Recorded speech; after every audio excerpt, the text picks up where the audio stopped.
All right, good Sunday morning, South Texas. I hope your day is starting off well. It has been a beautiful start to the day again. You know, we have had this drier air that's slipped in behind that cold front, and it has just been very comfortable out there. But we are starting to see a little bit of return in moisture. That's going to continue the next few days. And eventually, some really good rain chances are going to pop up in the forecast. We're going to talk about that here in just a moment. I see a few people already joining in, saying where they're from Universal City, San Antonio, Medina, which, by the way, Medina, Texas, not in Medina County. That's in Bandera County, in case you didn't know. And then good morning from Uvalde there. So good morning to all y'all. I hope you're doing well today. Let's take a look at the allergy report, because if you're anything like me or even some of my coworkers today, we've been sneezing, and the ragweed, it gets me, just like I'm sure it's getting a lot of y'all right now. Every year, it never fails. This time of year, ragweed comes along, and my allergies get all sorts of wound up. Molds are at a light level, and then fall elm is also at a light level. As we make our way throughout today, temperatures are going to eventually rise all the way up into the 90s for highs, upper 80s to lower 90s. It's going to be very warm. And also, we are going to have an ozone action day in place today. It's actually already in place for the reason that we're going to have more ozone in the atmosphere. The reason why is because, well, we have high pressure overhead. That means that things can be suppressed to the surface. Any vehicle emissions mixing in with the sunlight can lead to a little bit more air pollution for areas of Bexar County and surrounding counties. We actually already have air quality that is considered unhealthy for sensitive groups. Those who may have COPD, asthma, or other breathing issues may have a little bit of trouble with breathing today.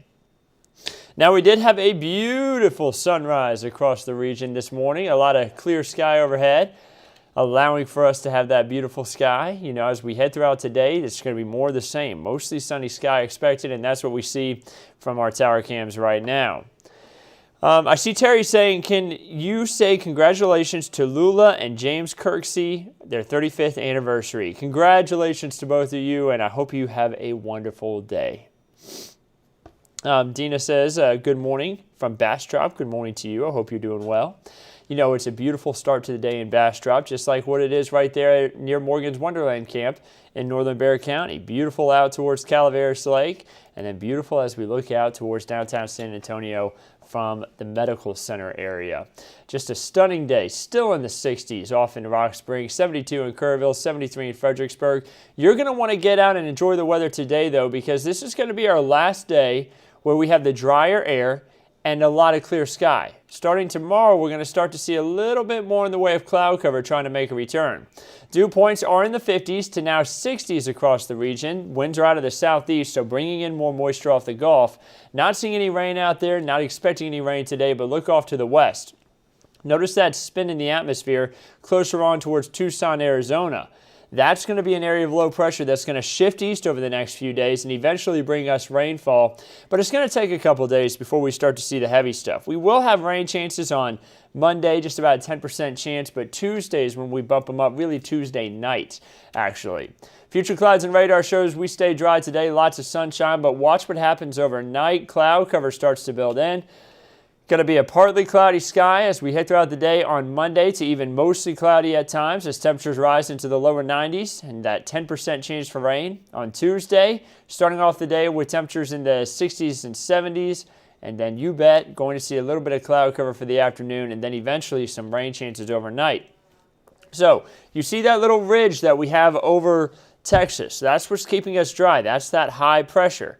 But off to our west, you'll notice this little trough. That's going to be low pressure and what's causing the shower activity that they have right over towards Tucson. Watch what happens as we head throughout the next few days here. Watch the timeline top right corner of the screen. Tuesday, Wednesday, Thursday, this shifts off to the east and we move into a more unsettled weather pattern.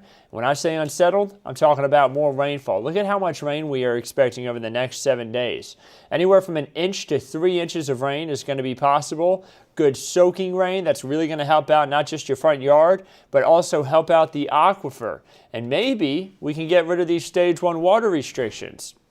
Now remember, once we get above 660 on the 10-day average, Then it takes SAWS officials and city officials about 15 days to come together and then decide whether or not they want to lift the Stage 1 water restrictions. So we're at least going to stay within the water restrictions through the end of the month, but let's hope we can at least get the aquifer above 660.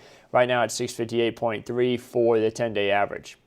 Your average rainfall by month showing 0.36 for September. We are way behind for the month of September. We need this rainfall. Let's hope we can bump it up a little bit here before we get into the end of the month. You notice that April and May were very wet. July was above average, and then every other month we have been below average as far as rainfall is concerned. The drought monitor shows that we've got drought trying to creep back across the region. Moderate drought near Eagle Pass, moderate drought in Val Verde County. And you see other parts of the state also starting to see a return of drought conditions. So we had gotten rid of it pretty much completely with the exception of a little area, Big Bend National Park, across the entire state. But now with these dry days, we're starting to see a little bit more drought creep back in. As far as the tropics are concerned, Hurricane Sam is out there east of the Lesser Antilles. Forecasts to start to turn to the north there pretty quick, so no impacts for Texas. Something we'll keep an eye on, though, for our neighbors on the East Coast. Looks like it could end up staying just to the east. We'll keep an eye on it, but no threat for us. We also have two areas that have a low chance for tropical development, one closer on to Bermuda, one that is in the central southern Atlantic, I guess you could say, and then another one that is in the eastern portion of the Atlantic coming off the coast of Africa near the Cape Verde Islands. No threat for us, though. We'll keep an update. We'll keep you updated on it. As far as temperatures are concerned for this next week, 60s and 70s for lows, 80s to 90s for highs. We'll finally be back below average for the end of the week and into next weekend. And you'll notice that we are going to be very wet from Tuesday night all the way through Saturday. Scattered showers and storms expected across the region. That's where we're going to be picking up that 1 to 3 inches of rainfall. Very heavy rain at times, but again, very much needed. But we're going to get a break from the rainfall. Once we get from after the 7-day forecast to day 8 through day 14, it's looking like around average to maybe even just below average rainfall possible for the region. That's going to be as we head throughout that first good week of October, and then above average temperatures. So we could be talking about lower 90s for highs there as we head throughout the beginning of October. Not going to be feeling too much like October by any means, but don't worry, by the end of the month, I think we're going to be feeling a lot more like fall again. The Lone Star 3-day forecast showing 80s to 90s for highs across the state each day. A little bit more on the wetter side by the time we head into Monday and Tuesday for our neighbors in Houston. And then we're going to see some increased shower activity here in San Antonio by the time we get to Tuesday as well. Here's your Texas State Park forecast. If you're going to be heading out and enjoying some of our beautiful state parks tomorrow, we are going to have more cloud cover, 60s and 70s for lows, and then 80s to 90s for highs. So guys, that's about it. I just wanted to hop on real quick, give everyone a quick update on the forecast. Again, going to be a beautiful Sunday. I hope you can get out and enjoy some of this nice weather because you see, this is going to be the last day where we have this really nice weather for the rest of this week pretty much. Now, Monday's not going to be too bad. Monday, we just have a 10% chance for rain. But you see, starting Tuesday, that's when things start to get a little bit more messy.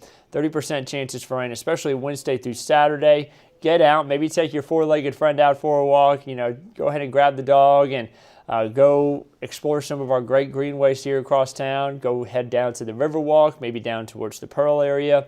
Maybe go do a little bit of shopping at La Cantera. Perfect day for it. Get out and enjoy it. I think I'm going to go enjoy it some myself as well. Have a wonderful Sunday. We'll keep you updated on everything right here at Ken's 5. Don't forget to like, subscribe, follow, download all of our platforms, Facebook, YouTube, Twitter. We're on all of those right now. And then also you have the Ken's 5 app and kens5.com. So we'll keep you updated on everything right here at Ken's 5. Meteorologist Jeremy Baker is in with the forecast tonight. Have a great Sunday.